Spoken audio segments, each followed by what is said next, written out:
Wie unterscheiden sich Filtermedien? Ist Papier gleich Papier? Wie viele unterschiedliche Filtermedien nutzen wir? Was wir heute auf unserer Werkbank haben? Unser Filtermedienportfolio. Mein Name ist Kai und das ist unsere Hengstgarage. Viel Spaß mit dem Video.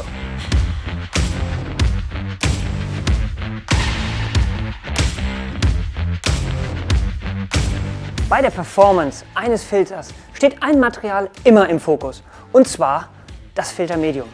Durch das Filtermedium wird unter anderem die Filterfeinheit bestimmt, aber auch die Staubspeicherkapazität. Das ist aber nicht alles. Mit dem Filtermedium haben wir einen Einfluss auf den Kraftstoffverbrauch. Je weniger Energie der Verbrennungsmotor benötigt, um das Öl, den Kraftstoff oder die Luft durch den Filter zu befördern, desto mehr Kraftstoff wird eingespart. Jedes Nebenaggregat benötigt Energie und erhöht somit den Kraftstoffverbrauch. Das ist bei dem Generator für die Spannungsversorgung der Fall, wie auch bei dem Klimaanlagenkompressor. Ebenso benötigt die Ölpumpe Energie. Wenn das Öl mit wenig Gegendruck durch den Filter fließt, benötigt die Ölpumpe weniger Leistung vom Motor. Das resultiert in einem geringeren Kraftstoffverbrauch. Auch die Beständigkeit steht im Fokus der Entwicklung. Viele kennen den Effekt mit dem Gummibären und dem Wasser. Der Gummibär ist nicht beständig und fängt stark an zu quellen. Das Thema Beständigkeit spielt natürlich auch eine große Rolle für unsere Filtermedien, denn wir wollen eine hohe Filtrationsperformance über das gesamte Serviceintervall, ohne dass sich das Filtermedium auflöst. Anhand von diesen Beispielen lässt sich schnell erkennen, dass das Filtermedium einen hohen Stellenwert hat. Ich möchte euch heute die Hauptgruppen unserer Filtermedien mit deren Vorteilen vorstellen. Unsere Filtermedien unterscheiden sich nach Art der Fasern und nach Aufbau der Fasern. Fangen wir mit den Filtermedien aus Zellulose an. Zellulose ist der Hauptbestandteil pflanzlicher Zellwände. Werden viele Zellulosefasern übereinander gelegt, ergibt sich eine Medienlage. Da Zellulosefasern ein Naturprodukt sind, sind die Fasern unregelmäßig im Durchmesser. Wir blenden mal eine Nahaufnahme von einem Zellulosemedium ein. Reine Zellulosemedien werden häufig bei Luftfiltern für die Ansaugluft eingesetzt, aber auch bei älteren Ölfilteranwendungen. Die Vorteile von Zellulosefasern sind die hohe Festigkeit und eine gute Beständigkeit. Die nächste Kategorie ist ein Verbund aus Zellulosefasern mit Polyesterfasern. Auch hierzu blenden wir mal ein Bild ein. Warum verwenden wir solche Verbunde? Ich habe bei den Zellulosemedien über die unregelmäßigen Zellulosefasern gesprochen. Dadurch bilden sich auch unregelmäßige Poren im Filtermedium, wodurch die Filterfeinheit limitiert wird. Wenn nun Polyesterfasern hinzugefügt werden, kann die Porengröße besser definiert werden und somit wird die Filterfeinheit verbessert. Neben der verbesserten Filterfeinheit führen die Polyesterfasern auch zu einer verbesserten Staubaufnahme und einer besseren chemischen Beständigkeit. Polyesterfasern bringen also einige Vorteile. Vielleicht fragt sich jetzt der ein oder andere, warum wir dann nicht nur Polyesterfasern nutzen. Klar, machen wir. Die Filtermedien aus reinen Polyesterfasern werden auch vollsynthetische Medien genannt. Bezüglich der Vorteile sind wir hiermit auf einem sehr hohen Level. Diese Filtermedien besitzen eine sehr hohe Lebensdauer bei sehr hoher Beständigkeit gegenüber aggressiven Ölbestandteilen. Außerdem können die Filtermedien verwendet werden, wenn wir mit einem hohen Wasseranteil im Öl rechnen, wie zum Beispiel bei einigen Gasmotoren. Damit aber nicht genug.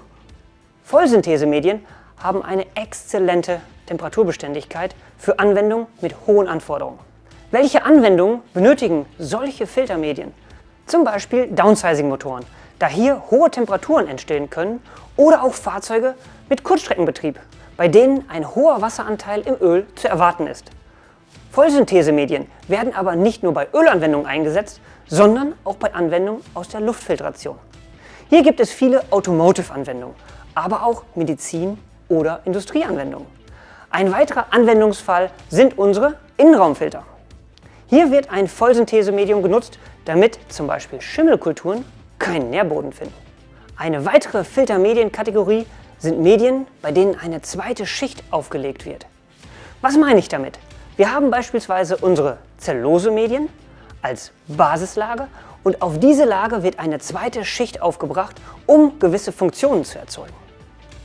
Ein Beispiel hierfür sind Meltblown-Medien. Die Meltblown-Schicht kann wie ein Vorfilter funktionieren, um die Staubspeicherkapazität zu erhöhen. Neben den unterschiedlichen Medienfasern gibt es aber auch Unterschiede in der Verarbeitung. Dazu muss man wissen, dass die Filtermedien mit einem Hartsystem belegt sind, um die Festigkeit und die Beständigkeit zu erhöhen. Während der Verarbeitung müssen die Filtermedien mit Wärme behandelt werden, damit die Harze aushärten, um die Fasern zu schützen.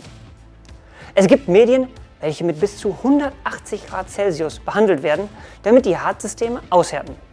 Viele Anwendungen erfordern solche Hartsysteme, um eine hohe Beständigkeit zu gewährleisten.